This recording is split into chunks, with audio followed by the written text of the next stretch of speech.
আসসালামু আলাইকুম। সাইফুল্লাহ স্যারকে আমরা পেয়েছি। উম, আমরা যেমনটা জানি বাংলাদেশে অমরনের প্রায় 25 থেকে 30% অমরন দখল করে নিয়েছে অটোমোশন। সো বাংলাদেশের শুরু থেকে অমরন কারা ডিস্ট্রিবিউশন করছে, কাদের মাধ্যমে এই অটোমোশন ডিভাইস গুলা সারা বাংলাদেশে ছড়িয়ে যাচ্ছে, এবং অটোমোশনের যে সেক্টর গুলোর অ্যাপ্লিকেশন হচ্ছে, এই ডিভাইস গুলা যে রেগুলার আপডেট হচ্ছে, এই তথ্যগুলা কিন্তু সাইফ স্যারদের কাছেই প্রথমে আসেন। সো আমার মনে হয় আমরা একটা অটোমোশন সম্পর্কে একটা বিশাল ধারণা পাবো, সেই সাথে আমাদের ডিজিটাল ট্রান্সফরমেশন সম্পর্কে জানবো, সেই সাথে আমাদের ইন্ডাস্ট্রিতে নতুন কি কি ডিভাইস আসছে, নতুন কি কি ধরনের অ্যাপ্লিকেশন আসছে, এই তথ্যগুলো আমরা স্যারের কাছে জানবো। সবশেষ জানবো স্যার যখন তার টিম মেম্বার সিলেক্ট করেন কি ধরনের ইন্টারভিউ নেন, কি ধরনের কোশ্চিন করেন। এরপরে আমরা জানবো নতুন ইঞ্জিনিয়ারদের জন্য স্যারের কাছ থেকে পরামর্শ। তো প্রথমে আমরা স্যারের একটু পরিচয় জানি। Sir please. ধন্যবাদ ইঞ্জিনিয়ার মামুন। এবং আপনারা যারা শুনছেন প্রত্যেককে আমি সালাম জানাই। আমার নাম হচ্ছে ওয়াই এম সাইফুল্লাহ। আমি হচ্ছি কিয়োতো ইঞ্জিনিয়ারিং অ্যান্ড অটোমেশন লিমিটেডের বাংলাদেশে সিইও। এবং এই কিয়োতো ইঞ্জিনিয়ারিং অ্যান্ড অটোমেশন লিমিটেডের একটা বড় কাজের একটা বড় অংশ হচ্ছে অমরন ইন্ডাস্ট্রিয়াল অটোমেশন জাপানের, তাদের বাংলাদেশে বিক্রয়ের প্রতিনিধিত্ব করা। তো আমরা হচ্ছি তাদের বিক্রয় প্রতিনিধি। এবং সেই সুবাদে আমাদের ইন্ডাস্ট্রিয়াল অটোমেশনে একটা হ্যান্ডস অন এক্সপেরিয়েন্স হয়েছে, বা আমাদের একটা প্র্যাকটিক্যাল এক্সপেরিয়েন্স হয়েছে। তা আজকে আমি আপনার মাধ্যমে সবার সাথে শেয়ার করব। সবাইকে আমি আবারও শুভেচ্ছা জানাচ্ছি। ধন্যবাদ। স্যার, যেমনটা আপনি বলছিলেন যে জাপান থেকে আসলে প্রোডাক্ট গুলো সরাসরি বাংলাদেশে আসে এবং আপনারা এটাকে সোল ডিস্ট্রিবিউটার, দ্যাট মিনস যদি কোনো ধরনের নতুন ডিভাইস আসে বা অটোমোশনের নতুন নতুন কোনো তথ্য আসে বা নতুন কোনো অ্যাপ্লিকেশন আসে, তো সর্বপ্রথম তার মানে আপনারাই জানেন, আমরা এক কথায় বলতে পারি। আসলে এটা এক কথায় বর্ণনা করা বা এটাকে বুঝিয়ে বলা বেশ দুষ্কর। ইঞ্জিনিয়ার মামুন, আমি প্রথমে একটু আমাদের তরুণ প্রকৌশলীদেরকে এবং যারা প্রযুক্তিবিদ যারা আছেন, প্রযুক্তি প্রফেশনে যারা আছেন, প্রযুক্তি কাজে যারা নিয়োজিত আছেন, তাদেরকে একটা জিনিস একটু বুঝিয়ে বলতে চাচ্ছি। হ্যাঁ, সেটা হচ্ছে প্রযুক্তি হচ্ছে একটা আহ, রাষ্ট্রের বা একটা ব্যবসায়িক ব্যবস্থার বা একটা বাজার ব্যবস্থার সর্বোচ্চ শক্তি। এবং প্রযুক্তি মাধ্যমে নতুন নতুন সমরাস্ত্র তৈরি হচ্ছে, নতুন নতুন সামরিক শক্তি, আহ, প্রকৌশলীগত শক্তি এবং অর্থনৈতিক শক্তি একটা জাতি অর্জন করে। কাজে এই প্রযুক্তি এমন একটা বিষয় যা কোনো রাষ্ট্রই বা কোনো জাতি অন্য জাতিকে খুব সহজেই দিতে চায় না। তার একটা মূল্য আছে, তার একটা প্রচার বা প্রসারের একটা একটা পরিকল্পনা থাকে। সেটা কিভাবে প্রচার বা প্রচারণা হবে। আমি একটা উদাহরণ দিই, তাহলে বোঝা যাবে। সবচেয়ে আলোচিত এবং সবচেয়ে প্রয়োজনীয় যে আহ, উপকরণটি রয়েছে বা যে প্রয়োজনীয় যে শক্তিটি বা সমরাস্ত্রটি রয়েছে, সেটি হচ্ছে ড্রোন।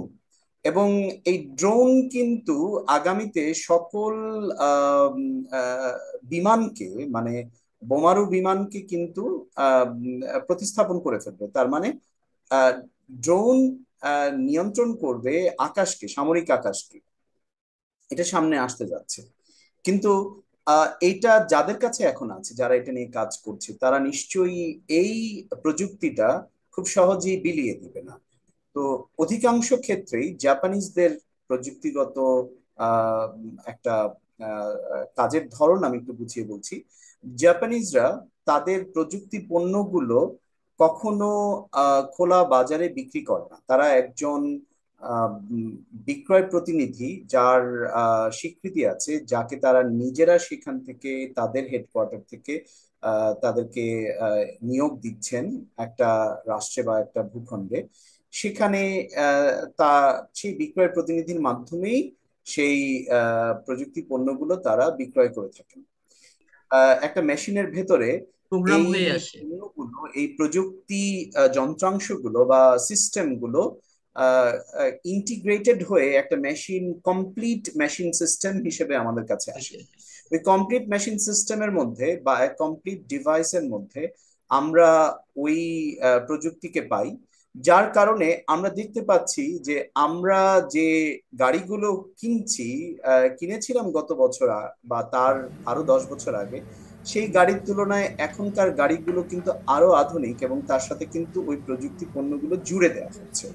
এবং সেই প্রযুক্তি পণ্যগুলো যখন জুড়ে দেওয়া হচ্ছে, তখন ওই প্রযুক্তিগুলো আমাদের হাতে আসছে। এছাড়া আমাদের কাছে কিন্তু আগাম এই প্রযুক্তিগুলো আমাদের কাছে আসছে না। তবে হ্যাঁ, এই প্রযুক্তিগুলো কিভাবে বিপণন হয়, এটাও কিন্তু আমাদের তরুণ প্রজন্মদের জানা উচিত। এই ধরনের প্রযুক্তি পণ্যগুলো বিপণনের জন্য বা প্রদর্শনের জন্য, আগাম পরিবেশনের জন্য বিশ্বের উন্নত দেশগুলোতে, ইউরোপের বিভিন্ন দেশে, বিশেষ করে জার্মানি এবং ইটালিতে, জাপানে, এমনকি চায়নাতে, এসব দেশে এই প্রযুক্তির প্রদর্শনী হয় বা এক্সিবিশন হয়। সেই হ্যাঁ, হ্যাঁ, হ্যাঁ। এক্সিবিশনে নতুন প্রজন্মের প্রযুক্তি এবং নতুন প্রজন্মের প্রকৌশলীরা, প্রযুক্তিবিদরা তাদের নতুন প্রযুক্তি এসে প্রদর্শন করেন, এবং বিভিন্ন বড় বড় কোম্পানি, বিনিয়োগকারী সেই প্রযুক্তিগুলোকে কিনে নেন। ডেমো সেই কিট গুলো। প্রযুক্তি যখন কিনে নেওয়া হয়, তখন তারা ওই কোম্পানির সাথে বা ওই বাণিজ্যিক কোম্পানির সাথে তারা সংশ্লিষ্ট হয়ে তারা একটা কমপ্লিট ডিভাইস এর মাধ্যমে এটাকে আহ, প্রোডাকশনে যায়, বাজারজাত করে। তো বাজারজাত করে, এভাবে এক্স্যাক্টলি। এভাবে করেই আমাদের আহ, দেশে এবং বিশ্বের সব জায়গায় প্রযুক্তিটা ছড়িয়ে পড়ে। যেমন অ্যান্ড্রয়েড যে প্রযুক্তি বা টাচ স্ক্রিন যে প্রযুক্তি, এটার সাথে আমরা সবাই পরিচিত। কিন্তু নিশ্চয়ই এই অ্যান্ড্রয়েড প্রযুক্তিটা বাজারজাত করছে একটা কোম্পানি, কিন্তু সে কিন্তু এই অ্যান্ড্রয়েড প্রযুক্তিটা আবিষ্কার করছে না। আবিষ্কার করছে একটা ভিন্ন একটা কোম্পানি, যারা আপনার মতোই হ্যাঁ, একজন হ্যাঁ, হ্যাঁ। তরুণ প্রকৌশলী, যে কিনা তাদের ইঞ্জিনিয়ারিং ল্যাবে এটার পরীক্ষা নিরীক্ষা করে তার সম্পূর্ণ বাজারজাত করার ঠিক আগ মুহূর্তে তারা প্রদর্শনীতে নিয়ে এসে পৃথিবীর বিভিন্ন অম্লনের যে প্রযুক্তি পণ্যগুলো আসে, সেগুলো আমাদের হাতে আসার আগে এটা চলে আসে একটা মেশিনের ভেতরে, মেশিনের মাধ্যমে, কমপ্লিট ও, মেশিনের মাধ্যমে একটা ফ্যাক্টরিতে চলে আসে। একটা ফ্যাক্টরি যখন তার মেশিনারি কেনে, তার নতুন কোনো বা যন্ত্র বা সিস্টেম না, কেনে, অটোমোশনের তখন জন্য যে সিস্টেমের সাথে। ডিভাইস গুলো অলরেডি অমরনের হয়ে আসে। হ্যাঁ, এক্স্যাক্টলি। সঠিক, সঠিক। এক্স্যাক্টলি। স্যার, তো আপনি যেমনটা বলছিলেন আসলে, হ্যাঁ, উন্নত কান্ট্রি গুলাতে তাদের কিন্তু একটা R&D ডিপার্টমেন্টই আছে, রিসার্চ অ্যান্ড ডেভেলপিং ডিপার্টমেন্ট। তারা রেগুলার, যেমন অটোমোশনে যদি আমি শুধু অমরনের ডিভাইস বলি, তাদের ডিপার্টমেন্ট একটা R&D আছেই। তার মানে সেটা প্রতিদিন কিন্তু তাদের তথ্য, ডেটা, উপাত্ত এবং টেকনোলজি তারা আপগ্রেড করছে। এবং এটা অলরেডি আপনি যেমনটা বললেন, তারা ফেয়ারে অ্যাটেন্ড করে তাদের প্রজেক্ট দেখাচ্ছে। এবং আহ, তারা অন্যান্য যারা মেশিন সাপ্লায়ার, তাদের অটোমোশন পার্টটা তারা ওই করে নেয়, ওভারঅল ইকুইপমেন্ট। এটা এটা গ্লোবালি এখন হচ্ছে, খুবই ভালো। কিন্তু স্যার, আমরা শিখবো কিভাবে, জানবো কিভাবে? আমাদের কি কোনো ডেমো কিট আসার সম্ভাবনা আছে, যে অমরনের এই প্রজেক্টটা বা এই অটোমোশনের এই সিকোয়েন্সটা আসছে, এই ডেমো কিট আসছে এটার জন্য, নতুন ইঞ্জিনিয়ারকে ট্রেনিং দেওয়ার জন্য কোনো ডেমো কিট কি আসে স্যার? আমি একটু বুঝিয়ে বলছি। অমরন বিশ্বব্যাপী তার বিক্রয় প্রতিনিধি বা তাদের প্রতিনিধিদের কাছে বিভিন্ন রকম ডেমো কিট, বিভিন্ন রকম উপকরণ, শিক্ষার উপকরণ, যেগুলো তাদের R&ডির একটা একটা ফলাফল বা R&ডির যে রেজাল্ট, এগুলো তাদের মাধ্যমে শেয়ার করে। এবং সেই ভূখণ্ডে যেন আহ, এটাকে যারা এটা এন্ড ইউজার, যারা এটা ব্যবহারকারী, তাদের কাছে যেন এটা ছড়িয়ে পড়তে পারে। এক্ষেত্রে একটা বিষয় খুবই গুরুত্বপূর্ণ, যেটা আপনি জানতে চাইছেন, যে আমাদের দেশের তরুণ প্রজন্ম কেমন করে তাদের R&ডির মতো করে, তাদের নিজস্ব R&ডির মধ্যে বা অম্লনের পণ্যের সাথে কিভাবে তাদের একটা R&ডি ডেভেলপমেন্ট করতে পারে। আসলে এটা R&ডি তে প্রথম কথা হচ্ছে যে আহ, মানে সংশ্লিষ্ট হতে গেলে সেই তরুণ প্রজন্মকে আগে ঠিক করতে হবে সে আসলে কি করতে চায়, হুম। সে কি সিস্টেম তৈরি করতে চায়। অমরন কিন্তু কোনো সম্পূর্ণ একটা ডিভাইস, মানে কমপ্লিট ডিভাইস তৈরি করে না, বা কমপ্লিট মেশিন তৈরি করে না, ও। বা সিস্টেম তৈরি করে না। সিস্টেমের উপকরণ তৈরি করে, যেটার মাধ্যমে আমি আমার মনের মতো করে আমি আমার সিস্টেমটা তৈরি করে নিতে পারি। তো হুম। এর আহ, একটা এর একটা ভালো দিক হচ্ছে আমাদের তরুণ প্রজন্ম বা আমাদের তরুণ একজন প্রকৌশলী বা একজন প্রযুক্তিবিদ, সে তার মনের মতো করে তার ডিভাইসটা তৈরি করে নিতে পারবে অমরনের মাধ্যমে। অমরন অবশ্যই সহায়তা করে থাকে। আমরা আমাদের নিজস্ব আর&ডি ইঞ্জিনিয়ার আছেন, যারা এই তরুণ প্রকৌশলীদের প্রশ্নোত্তর দিয়ে থাকেন, তাদেরকে সহায়তা করে থাকেন, এবং আমরা এই তরুণ প্রকৌশলীদেরকে ডেভেলপ করার জন্য বাংলাদেশে অমরনের যে বিশাল বই আছে, বা যে বিশাল বইয়ের যে ভান্ডার আছে, সেগুলো আমরা বাংলাদেশে নিয়ে এসে সবগুলো ফ্যাক্টরিতে, সব বিশ্ববিদ্যালয়ে আমরা বিতরণ করেছি। ও, খুব ভালো সংবাদ এটা। আমি আপনাদের ইউটিউবও দেখেছি, সেখানে আপনারা ছোট ছোট ডেমো বানিয়ে যেমন লাইটিং এর সিস্টেমটা, ট্রাফিক সিস্টেম, এরকম অনেক ভিডিও আছে যেটা আপনারা করে থাকেন। এবং কিছুদিন আগে আমিও একটা কমপ্লেক্সিটিতে পড়ছিলাম, একটা সিকিউরিটি সিস্টেম আমার লাগতো। আমি কথা বলেছিলাম, আপনার মাধ্যমে আমি সমাধান পেয়েছি, হয়তো ডিভাইস বানানো হয়নি, কিন্তু আমি আর&ডি তে চলে যেতে পেরেছি, যে একটা ক্লিয়ার ভিউ এখন আমি জানি যেটা আমি পাবো। এখন আমাকে একটু সহজ করেই বলেন, আসলে আমরা তো অটোমোশনের এই এই ম্যানুফ্যাকচারিং ফিল্ডে আছি, তো আমরা কিভাবে খুব দ্রুত শিখবো আসলে? যেমন ধরেন সিএক্স প্রোগ্রামিং বা এই জাতীয় প্রোগ্রামিং, অমরনের যে সফটওয়্যার গুলা, এগুলো আমরা কিভাবে পাবো, কিভাবে প্রোগ্রামিংটা দ্রুত শিখতে পারি, এবং সাস্টেনেবল কোনো ট্রেনিং আছে কিনা, এই ধরনের কিছু পরামর্শ আমাদেরকে দেন। আসলে আমাদের, আমি ডিপ্লোমা করেছি, এরপর বিএসসি করলাম, কিন্তু পিএলসির প্রোগ্রামিং রিলেটেড বা ড্রাইভ গুলার প্রোগ্রামিং রিলেটেড বা ড্রাইভের কমিউনিকেশন বা এই মোডবাস, প্রফিবাস, প্রফিনেট এর যে কমিউনিকেশন, ইন্টিগ্রেটেড একটা সলিউশন, এগুলার কিন্তু বিশদ ডিসকাশন সেখানে নেই। আর ট্রেনিং ইনস্টিটিউট গুলা তো বসে আছে, তারা বিজনেসের জন্য বিশেষ কোনো কিট তাদের কাছে থাকে না, দুই একটা শুরুতে দেখিয়ে দেয়। আপনি আমাদের পরামর্শ দেন, আসলে আমরা যারা আপকামার ইঞ্জিনিয়ার, সফটওয়্যার কিভাবে পাবো বা কিভাবে ডেডিকেটেডটা ধরে রাখতে পারবো, খুব খুব সুন্দরভাবে আমরা শিখবো দ্রুত কিভাবে?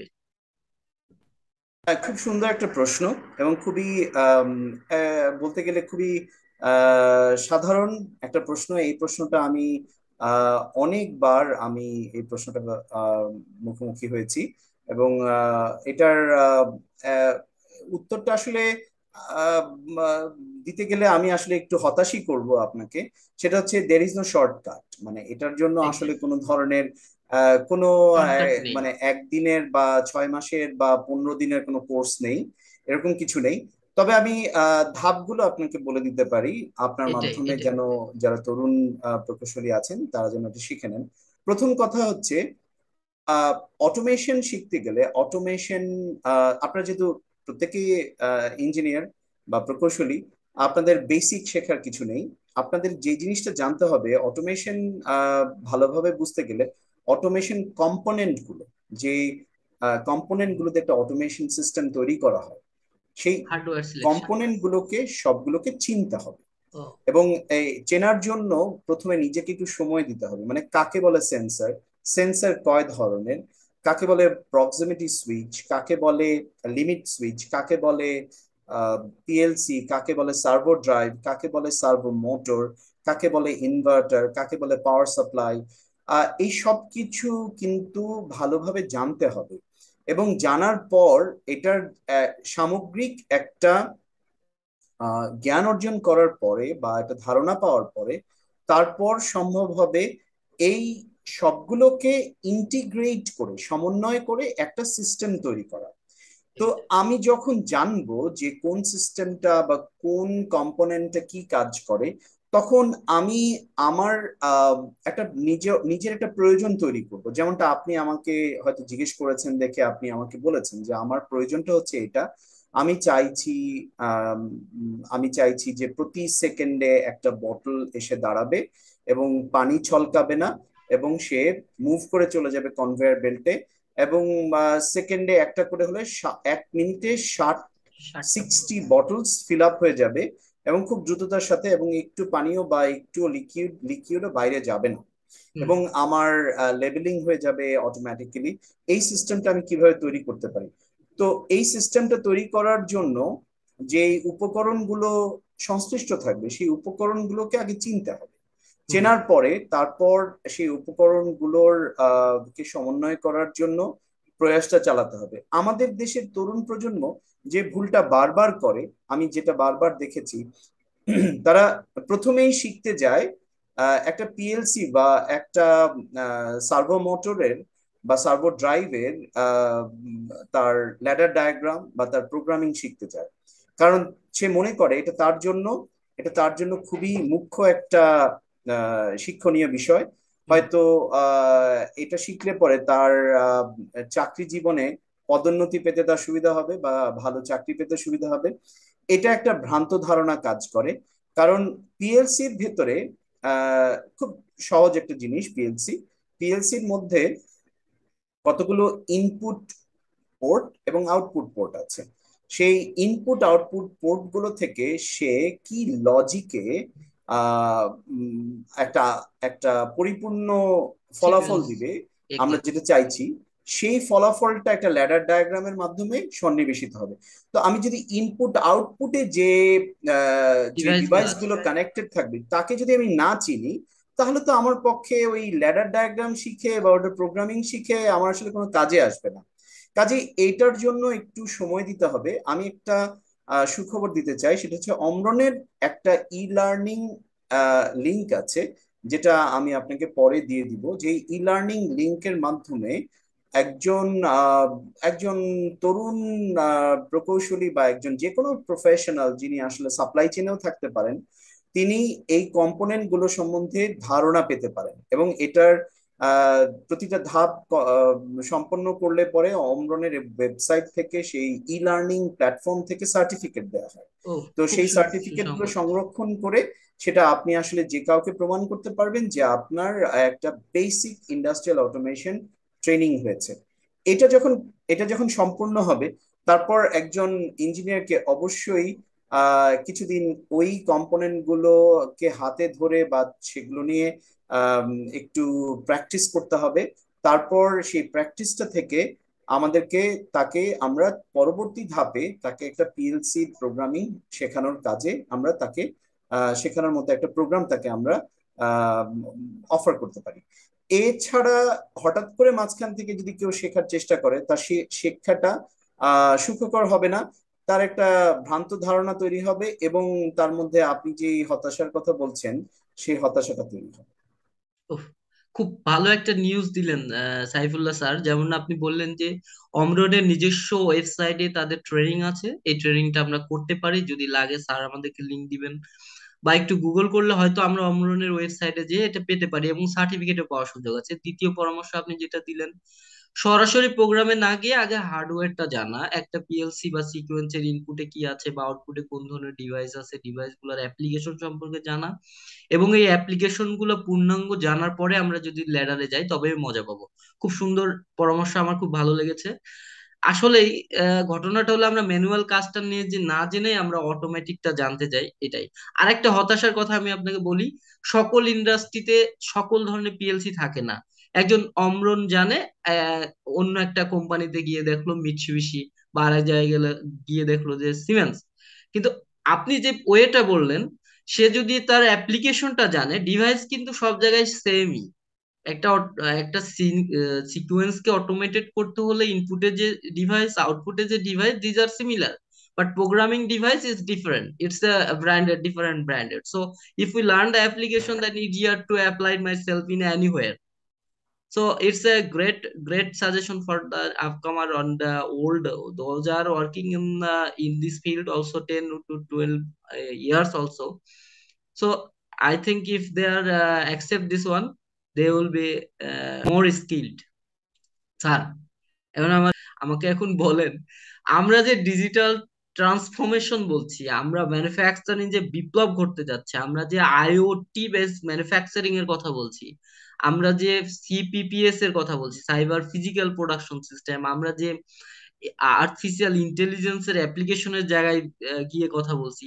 সবকিছু মিক্স আপ হয়ে যাচ্ছে না তো আমাদের সোশিয়াল মিডিয়ার মধ্যে। আমাদের যে ডিস্ট্র্যাক্ট, আমরা যে ডিউটি করি 8 ঘন্টা, তারপরে 8 ঘন্টা কিভাবে সময় কাটাচ্ছি সোশিয়াল মিডিয়া মধ্যে, আমরা যে সময় কাটাই বা ইউটিউবে যে কন্টেন্ট গুলো আমরা দেখছি, অ্যাকচুয়ালি এই পরিবর্তনের সাথে আমাদের একটা মিক্স আপ হয়ে যাচ্ছে কিনা, আপনি একটু বলেন তো ব্যাখ্যা করে।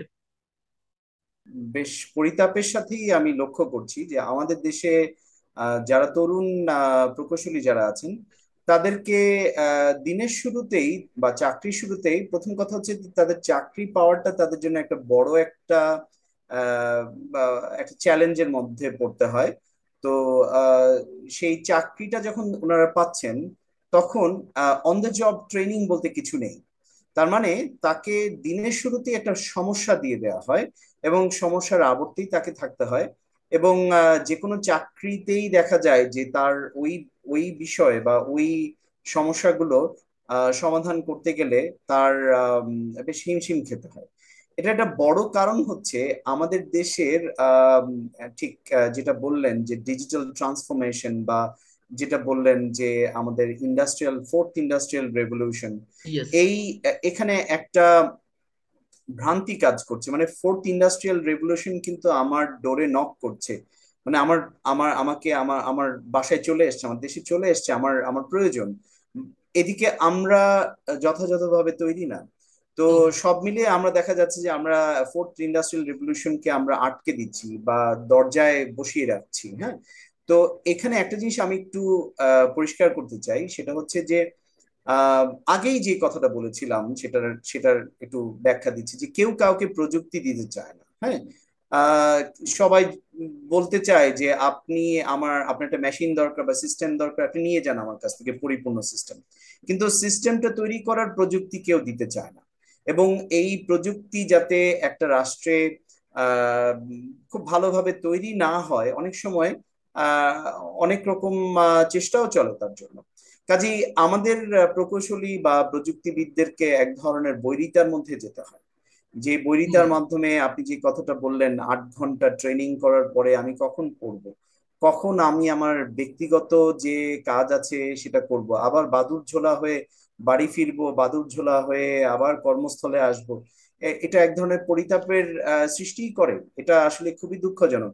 কিন্তু একজন তরুণ প্রজন্মকে, একজন তরুণ প্রকৌশলীকে যেটা খুব মাথায় রাখতে হবে, সেটা হচ্ছে তাকে এই ফোর্থ ইন্ডাস্ট্রিয়াল রেভলিউশন থেকে জিততেই হবে। হুম। তাকে জয় করতেই হবে। যদি জয় না করেন তাহলে এই এই প্রকৌশলীর আর কোনো প্রয়োজনীয়তা থাকবে না। তো সামনে আর তার কোনো আসলে তার কোনো দক্ষতা বলে কিছু থাকবে না এবং প্রয়োজনও হবে না। এই জন্য আমি যেটা বলবো সেটা হচ্ছে প্রথমে জানতে হবে অটোমেশন মানে কি। আমাদের একটা ভ্রান্ত ধারণা কাজ করছে, আমাদের পুরো রাষ্ট্র জুড়েই ভ্রান্ত ধারণা কাজ করে। এবং সনাতন প্রকৌশলীবিদরাও এই এই এই একই ধরনের ভ্রান্ত ধারণা নিয়ে আহ, সবাইকে আরো বিভ্রান্তি ছড়ান। সেটা হচ্ছে অটোমেশন আসলে পরে আমাদের দেশের অনেক লোক বেকার হয়ে যাবে। মানে অটোমেশন মানুষকে রিপ্লেস করছে, রোবট মানুষকে রিপ্লেস করছে, মানুষকে বাদ দিয়ে যেন নতুন প্রযুক্তির মাধ্যমে আহ, এগিয়ে যেতে পারে সেই রকম একটা ব্যবস্থা। এটা এটা না হওয়াই ভালো, এটা বাংলাদেশে না আসাই ভালো। তো ভ্রান্তিটা হচ্ছে আসলে আহ অটোমেশন জিনিসটা হচ্ছে এমন একটা ব্যাপার যেটা মানুষের পক্ষে খালি চোখে খালি হাতে ম্যানুয়ালি করা সম্ভব না। এবং ম্যানুয়ালি যেহেতু করা সম্ভব না, এটা একেবারেই সম্ভব না। এবং ম্যানুয়ালি যেহেতু করা সম্ভব না, সেটা একটা অটোমেশন সিস্টেমের মাধ্যমে সেই সমস্যাটাকে সমাধান করা হয়। কাজটা আমার নিখুঁত হতে হবে। হ্যাঁ, মানে নিখুঁত এবং কাজটা খুব দ্রুততা দ্রুত হচ্ছে। হলো, প্রোডাক্টিভিটি বেড়ে গেল, যেটা ম্যান হাতে থাকলে প্রোডাকশনটা কম হতো। হ্যাঁ, এক্স্যাক্টলি। তবে আপনি 4-5টা খুব গুরুত্বপূর্ণ তথ্য দিয়েছেন। এক নম্বর হলো ফোর্থ রেভলিউশন আমাদের দরজায় করা নাড়ছে। তো এই ক্ষেত্রে হ্যাঁ, তো আমরা আসলে কিভাবে রেডি হব? আমরা রেডি হচ্ছি? কয়দিন আগে একটা জরিপ দেখলাম যে 70% প্রথম 2 বছর জব নাই, বসে আছে। তার মানে কি আমরা ওই প্রোডাক্ট হয়ে বের হতে পারছি না। আমাদের যেটা ফিল্ডে দরকার, সেইটা আমরা হয়তো প্রোডাক্ট হয়ে বের হইনি, যার কারণে 2 বছর আমাকে বসে থাকা লাগছে। আমাদের কনসার্ন হলো এটাই, আমি আপনার কাছ থেকে এটাই জানতে চাই এবং সবাইকে জানাতে চাই কোন বিষয়গুলো দ্রুত শিখলে তারা জব পাবে এবং কাজে লাগবে। এবং এই অটোমোশন যেটা নিয়ে আপনি বলছিলেন, আমাদের কিন্তু 30% যদি বলি বড় বড় ইন্ডাস্ট্রিতে দেশের বাইরের ইঞ্জিনিয়াররা কাজ করছে। তা আমরা কেন গড়ে উঠতে পারছি না, এই মূল পয়েন্টটা আমাকে একটু বলেন আসলে ক্লিয়ার করে। আসলে একটা দুই খুব মিনিটে দুঃখজনক জাস্ট। ব্যাপার, আমি একটু আগে যেটা বললাম, যেটা হচ্ছে যে অটোমেশনের ভ্রান্ত ধারণার কারণে একটা আমাদের দেশের প্রকৌশলীদেরকে অটোমেশন সম্বন্ধে তৈরি করা হয় না। এবং তৈরি না করার কারণে এটা একরকম বলা হয় যে এটার এটার একটা ঋণাত্মক একটা ভূমিকা আছে অটোমেশনের। অটোমেশনের মাধ্যমে অনেক মানুষ বেকার হয়ে যেতে পারে, কাজেই আমাদের ইঞ্জিনিয়ারদেরকে এগুলো না শেখানোই ভালো। কিন্তু বাস্তবতা হচ্ছে এই অটোমেশন ছাড়া চলবে না। যেমন আমি একটু আগে যেটা উদাহরণ দিলাম, আরেকটা উদাহরণ দিচ্ছি যে আমি যদি একটা ভোল্টেজ বা পাওয়ার মনিটর, আমি চাই যে পাওয়ার মনিটরের কাজ হবে সেট ভ্যালুর বাইরে যদি ভোল্টেজ চলে যায় একটা 1 মাইক্রো মিলি সেকেন্ডের জন্য, সেই মনিটর লাইনটাকে আমার একটা পালস ক্রিয়েট করবে, পালস ক্রিয়েট করে যেন আমি একটা লাইনটাকে ডিসকানেক্ট করে দিতে পারি, আমার জন্য ভোল্টেজ সার্জের কারণে আমার কোনো ডিভাইস নষ্ট না হয়। ও, এটা তো কোনো মানুষের পক্ষে করা সম্ভব না সম্ভব না। যে মাইক্রো সেকেন্ড প্রিসিশনে এই জিনিসটা আসবে। এমনকি এখন জাপানে কোনো মানুষের পক্ষে আর সম্ভব না, বা জাপানও কোনো মানুষ তৈরি করতে পারবে না যে গাড়ির যেই জায়গায় আমার ওয়েল্ডিংটা হতে হবে সেই ওয়েল্ডিংটা এত প্রিসাইজলি হবে যার মাধ্যমে ওয়েল্ডিং এর জয়েন্টটা বোঝা যাবে না। তো এই ধরনের আহ, কাজ করার জন্য রোবট খুব দরকার খুব এবং সুন্দর কথা অটোমেশন দরকার। বলেছেন, এই জন্য সিএনসি মেশিন আসছে। যেটা আপনি বলছিলেন যে আসলে এটা খুব কিন্তু বিপ্লব বাংলাদেশের জন্য, আমি মনে করি এটা খুবই দরকারি, কারণ আমাদের বাংলাদেশে ভোল্টেজের ফ্লাকচুয়েশন এত হাই। আমি 4-5টা ফ্যাক্টরিতে কাজ করলাম, আমি সবগুলাতেই ফেস করেছি অলমোস্ট 100 ভোল্টের ডেভিয়েশন। 380 থেকে 440 এর মাঝখানে 100 ভোল্টেজের ডেভিয়েশন। তো এই ধরনের আপনি যেটা বললেন প্রিসিশন ডিভাইস যদি হয়, এই জন্য ইউরোপ কান্ট্রি গুলোতে তাদের আপনার ডিস্ট্রিবিউশন সিস্টেম, তাদের ট্রান্সমিশন সিস্টেম ম্যানলেস, তারা অটোমেটেড, তার মানে তারা মাইক্রো কন্ট্রোলিং বেস, তারা ডিভাইসের উপরে ডিপেন্ডেন্ট, ইউনিট প্রিসিশন ডিভাইস ছাড়া তারা ইউজ করছে না। তো এটা আমাদেরকে ডেভেলপ হতেই হবে, উপায় নাই। স্যার, আমাদের হাতে আর 4 মিনিট সময়। আপনি আমাকে প্রথমত বলেন, আপনি যখন আপনার টিম মেম্বার সিলেক্ট করেন তখন ইঞ্জিনিয়ারদের কি ধরনের কোশ্চিন করেন, কিভাবে আপনি তাদের সিলেক্ট করেন, এটা একটু বলেন please। যখন আমার টিম মেম্বারদেরকে সিলেক্ট করি তাহলে তাদের প্রথম ক্রাইটেরিয়া হচ্ছে তাদের পূর্ব অভিজ্ঞতা থাকতে পারবে না।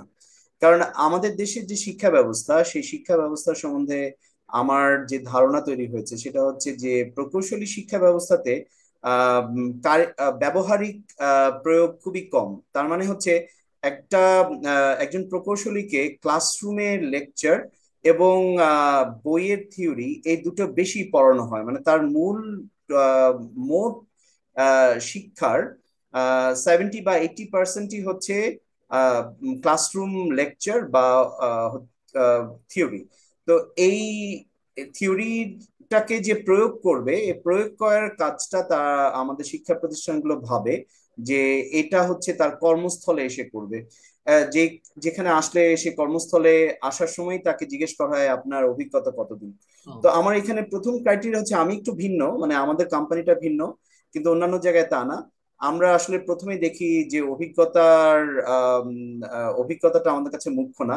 আমরা যেটা জানতে চাই যে তার শেখার আগ্রহটা কেমন, তার মধ্যে কোনো কিছু তৈরি করার কি ধরনের কোশ্চিন করেন আগ্রহ স্যার? আছে কিনা। কোশ্চিন দুই যদি একটা। তার মধ্যে তৈরি করার কোনো আগ্রহ না থাকে তো সেটা আমাদের জন্য প্রযোজ্য না। আমাদের কাছে বইয়ের যে পুঁথিগত বিদ্যা এটার খুব একটা বেশি আমাদের কাছে মূল্য নেই, কাজে আমরা থিওরিটিক্যাল কোনো প্রশ্ন করি না। আমরা শুধু যেটুকু জানতে চাই একজন ইন্ডিভিজুয়ালের কাছ থেকে সেটা হচ্ছে তার ক্যারিয়ার প্ল্যান কি। তার ও, ক্যারিয়ার প্ল্যান যদি এমন হয় যে তিনি সরকারি চাকরি করবেন বা একটা কিছু করবেন, তখন আমাদের প্ল্যানের সাথে এটা যায় না, আমরা আসলে তাকে রিক্রুট করি না। তো ব্যতিক্রমী একটা ব্যাপার। অন্যান্যরা যেটা করেন সেটা হচ্ছে যে চাকরির ক্ষেত্রে তবে যেটা আপনি দেখা যায় যেটা যে তাকে পয়েন্ট বলেছেন প্র্যাকটিক্যাল প্রবলেম অ্যাকচুয়ালি থাকে। খুব দরকারি পয়েন্টটা, যদি কারণ সে আসলে কি করতে চায় এটাই হলো মুখ্য ইস্যু এক্স্যাক্টলি, কারণ তার যদি আগ্রহ থাকে আপনি এটা ফাইন্ড আউট করতে পারেন, সে প্রোডাক্টিভ হবে। একেবারে খুব ভালো কথা। এখন লাস্টে 1-2 মিনিটে তো একটু আমরা জানতে চাই, হুম, আমরা হুম, আসলে আমরা চাকরিতে একজন তরুণকে আমরা বলবো চাকরিতে তাকে ভালো হতে গেলে বা চাকরিতে ইন্টারভিউতে তাকে ভালো করতে গেলে সে যেই প্রসঙ্গে বা যেখানে ইন্টারভিউ দিতে যাচ্ছে সেটা যেই ধরনের প্রতিষ্ঠান, এটা যদি কাগজের ফ্যাক্টরি হয়, এটা যদি সুইচের বিপণন ব্যবস্থা হয়, এটা যদি কেবলের একটা প্রোডাকশন প্ল্যান্ট হয়, তাহলে সেটা সম্বন্ধে তার ভালো জেনে। একটা বা একটা প্রস্তুতি তার থাকা দরকার। এবং সেই প্রস্তুতিটা আজকাল খুবই সহজ, একটু গুগলে গেলেই এটা সম্বন্ধে অনেক হ্যাঁ, কিছু হ্যাঁ, জানা যায়। সেই সেই প্রস্তুতিটা খুব নিয়ে তার একটা খুব ইন্টারভিউতে খুব যাওয়া উচিত। সুন্দর পরামর্শ দিয়েছেন আসলে। ইন্টারভিউ যাওয়ার আগে যদি অর্গানাইজেশন সম্পর্কে জানি, তাহলে আমার সুবিধা হবে তাকে ব্যাখ্যা করতেও। আরেকটা বড় ইস্যু হলো যে আমি প্রতিষ্ঠানে যাওয়ার পরেও যদি টাইম চেকিং না করি, রেগুলার স্টাডি না করি, প্রসেস সম্পর্কে না জানি, তাহলে আমার কোনো ভ্যালু অ্যাড করা সম্ভব না প্রতিষ্ঠানের জন্য। আর প্রতিষ্ঠানে ভ্যালু অ্যাড করা সম্ভব না হলে আমাকে মনে হয় না তারা স্যাটিসফাইড হবে আর কি। তো লাস্ট 1 মিনিটে একটু বলেন যে আপকামার ইঞ্জিনিয়ারদের জন্য আপনার কি কি পরামর্শ, শর্ট ফর্মে, শর্ট কি বাংলাদেশে পয়েন্ট দেখতে গুলা। পাচ্ছি আমি বাংলাদেশে দেখতে পাচ্ছি যে আহ, আহ, একটা বেশ বড় একটা সম্ভাবনা তৈরি হচ্ছে। আমাদের তরুণ প্রজন্ম খুবই আগ্রহী, এবং আগ্রহী দেখে তাদের মধ্যে অল্প বয়স থেকেই তাদের মধ্যে প্রকৌশল বিদ্যা নিয়ে পড়াশোনা করার বেশ আগ্রহ তৈরি হয়। আমি চাই যে তারা যেন ছাত্র অবস্থা থেকেই আসলে তাদের নিজেদেরকে তৈরি করে। পাশ করে বের হওয়ার পরে আসলে সময় পাওয়া যায় না, এবং বেশ কিছু সামাজিক দায়িত্বও চলে আসে।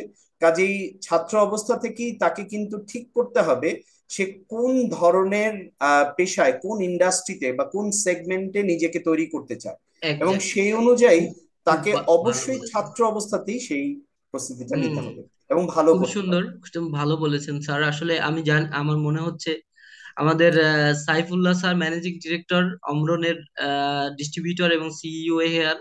সো এই কথাগুলো মেনে চললে আমার মনে হয় কাউকে আনএমপ্লয়মেন্ট থাকতে হবে না। তো থ্যাংক ইউ অল।